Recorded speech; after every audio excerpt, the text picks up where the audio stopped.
Hello, everybody here. Today we're going to take a look at the newly released Galarian Moltres in the Ultra League here. Luckily, I got those battles basically from someone on Twitter who also, by the way, the dude that always does the insanely well designed graphics for Go Stadium.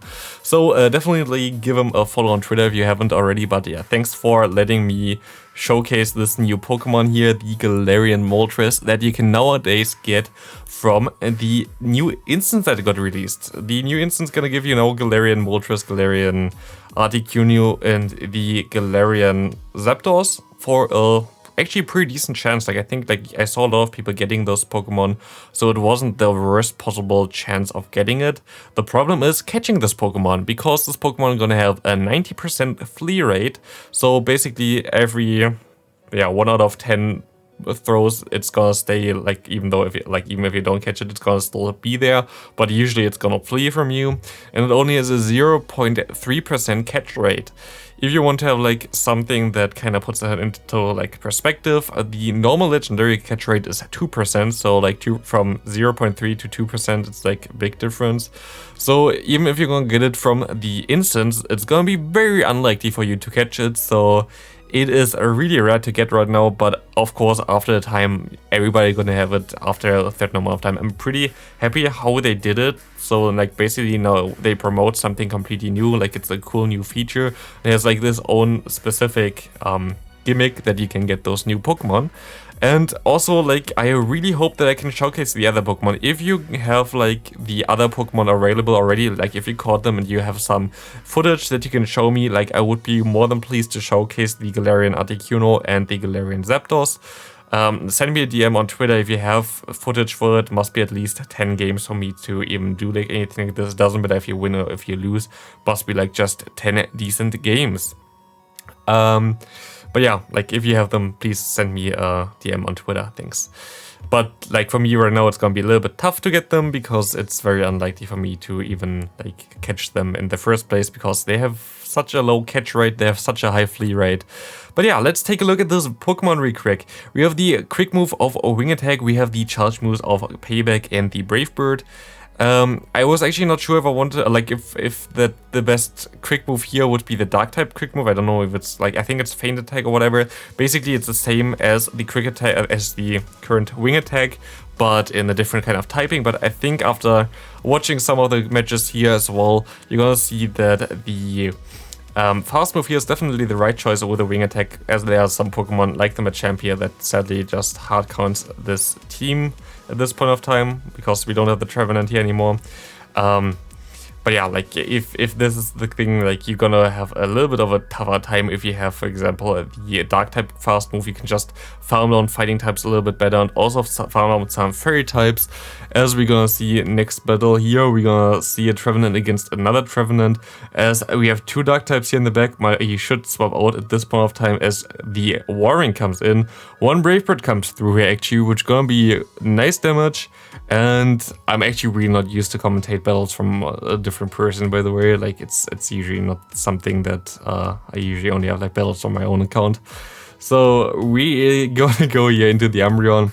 Umbreon gonna definitely take Earthquakes pretty easily. Umbreon is such an underrated Pokemon, by the way, currently in the Ultra League, also in the Great League. It's such a nice sponge for every kind of charge move. Talonflame comes in. The Foul Play comes through here. You should, by the way, try, if you can, always throw 3 fast moves with the Umbreon against the Talonflame matchup, because then you're at 9 turns while they are at 10 turns, so they have no chance of sneaking it in. This is optimal timing for you. And here, for example, the Umbreon got an extra quick move through, which helps later on, so they can get to another Foul Play. Yeah, I don't know if, they actually should get to another Foul Play afterwards here, as this Foul Play gonna hit before the damage of the fast move Incinerate comes through here, getting the shield, and also the Trevenant gets a lot of extra energy here. This extra energy gonna help at the end game definitely, as this Talonflame goes down and they can go for one Shadow Ball here against the other Trevenant and KO this thing.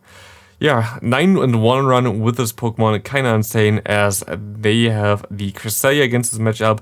Kinda actually tricky, because you have 2 Dark types on the back as well that you kinda wanted on.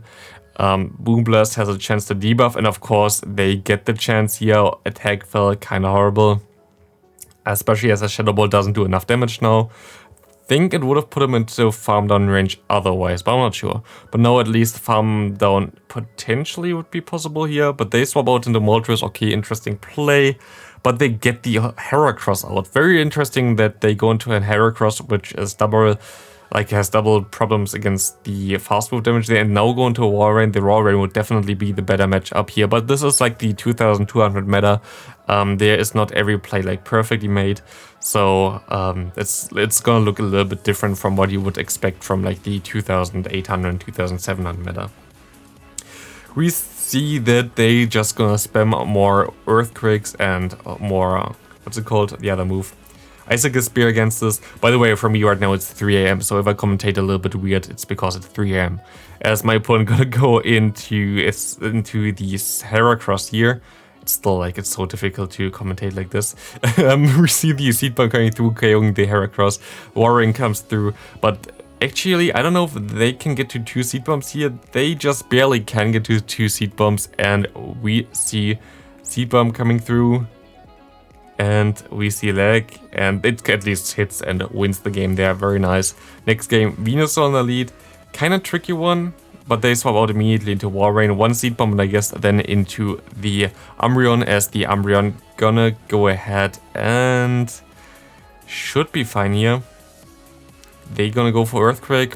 Does some nice damage. I think actually that Earthquake is less energy efficient than the Icicle Spear, but I'm not 100% sure, to be honest. Might be also otherwise around. I'm pretty sure that it was prior for Politoed, when you run Earthquake on this thing, that Weather Ball was better, and nowadays Earthquake is better because the Weather Ball got nerfed.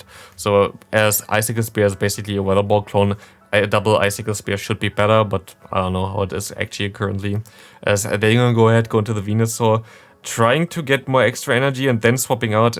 Kind of awkward because you will not be able to get to another charge move, like not to a second one, only to one, as they're gonna go ahead and go for the Sludge Bomb, trying to farm down here, normal shield, as they go actually for the Frenzy Plane. That's a cool bait actually, but doesn't really matter too much. Swampert comes in, very weird, but the Brave Bird gonna go ahead, get the shield from my opponent, final shield, and the Brave Bird comes through here, and that does some nice damage here.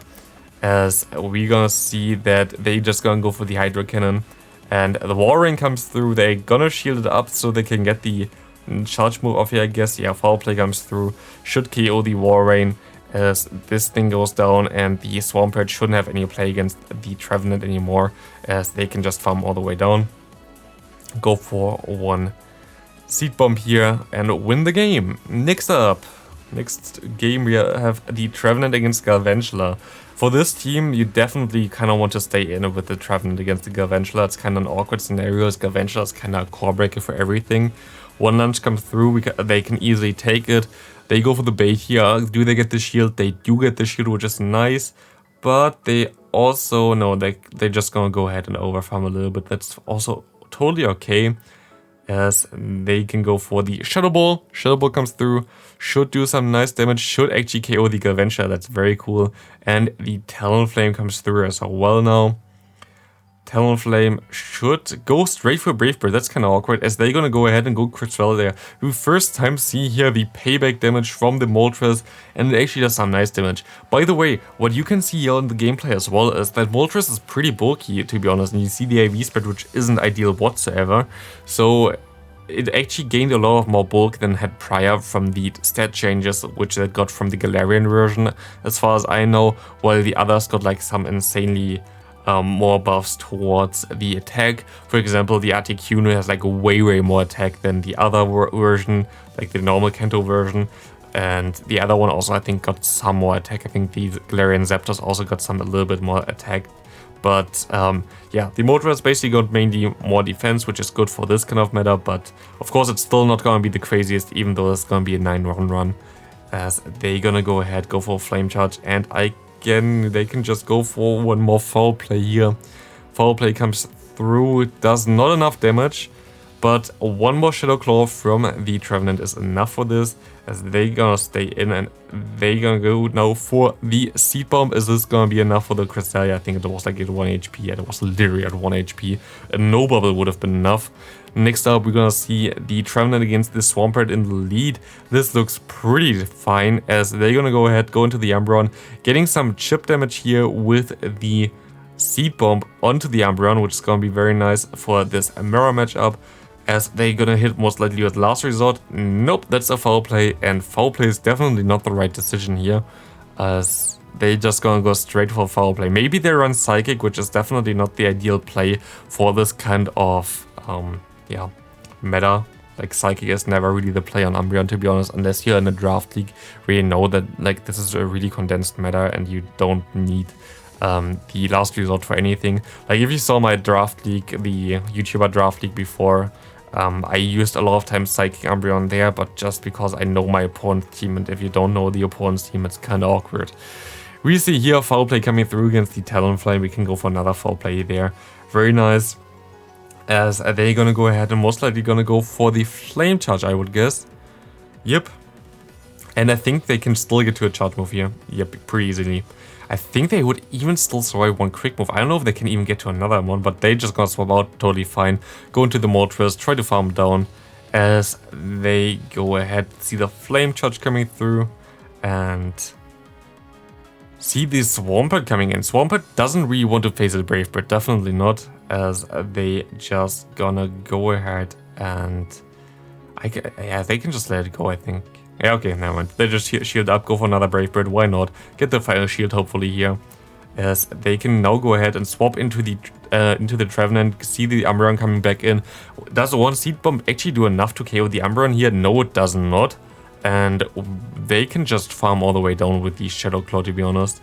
They can easily survive this one, and I don't know how much... Okay, Swampert has some energy left, but even Wing Attack should be enough to KO that thing here. Yeah, pretty easily. I think also the Moltres would survive one move because it's not a fire type anymore. Oh, holy hell. Obstagoon against this team. Doesn't look too good for this team, definitely. They're gonna go ahead and go only for 10 counters here. That's not enough for a Gang Shot, so no shield there. And they go for double cross chop here, that's fine. You see that Moltres is actually pretty bulky and can take those moves now. We see a Swampert coming in. Definitely have to shield there because this Hydro Cannon will KO. And at least the switch clock is kind of coming up, so maybe there's still some play. Get a shield here, which is nice. Overfarm by a lot, trying to swap out, but that doesn't work out because the Trevenant is still not up there. Now the Trevenant is up. Can go for a Seed Bomb. I think there was a CMP tie because it didn't sneak a quick move through, and it was a CMP tie. So this should be a pretty nice game. We see the Obstagoon coming in. They still have the Brave Bird stored, which means that this Obstagoon cannot do anything really towards like anything, because like you can just go for a Brave Bird and this thing is gone. Like there's nothing that they can do anymore. And now it depends on what they have in the back, because now even though the Obstagoon is such a horrible matchup, this Obstagoon is gonna be gone. We still see the Trevenant in the back with 1 HP and Dream, which can still be a sacrificial swap later on, but this Moltres is just completely going through everything. Brave Bird again, and we see a Giratina in the back there. Pretty simple to beat this as well with this team in general. Like Giratina doesn't really have anywhere to go, as they're gonna decide now to surrender as well because there was nothing that they can do anymore. Into the final game, we see the Trevenant against the Venusaur. Pretty decent matchup again. Like I think you always win this as a Trevenant because you can just go straight Shadow Ball, and I think it does KO after a while. Don't even know if the first one KOs. Catches on the Moltres here. I don't know if this was the smartest because it's gonna be a Sludge Bomb, but we see that there comes a Warren in. Warren in general would be a little bit horrible for his team. Maybe Nidoqueen I thought also as well in the beginning would be good, but like now seeing Warren, maybe it's actually not the best for his team either, Nidoqueen lead. So maybe Trevenant is even better than Nidoqueen for this team, but 9-1 for them, it's totally fine. Also, we see that this Warren gonna go for more Icicle Spear, And it actually, like, it's so spammy, it even gets to another one here. That's insane. It's gonna be a CMP tie that's gonna be lost on the Umbreon side. Umbreon gonna go for ahead, go for the foul play. Under charges are not enough. Seeing the Swampert coming in, seeing the Venusaur coming in, looks pretty decent, as there are 2 shields on the side here, and the opponent doesn't have a single shield anymore. So we can shield up here. Sludge Bomb gonna do basically nothing now anyway with the shield. And as they're gonna get to the next move in time, just farm up a little bit extra energy and you should be fine to get to another move against the Swampert and win this game. So yeah, this should be a good game. You see, Moltres is pretty cool Pokemon, definitely a little bit squishy. Also a little bit sorry for the commentary because it's literally 3 AM in the morning. So this is gonna be it for the video. Still, again, thank you for G47IX or Galax for the gameplay, and thanks for in general for the possible thing here that I can showcase it. And also, like, if you have the other 2 Pokemon, send me a DM on Twitter. That would be very nice. And see you next video. Have a great rest of your day, and bye.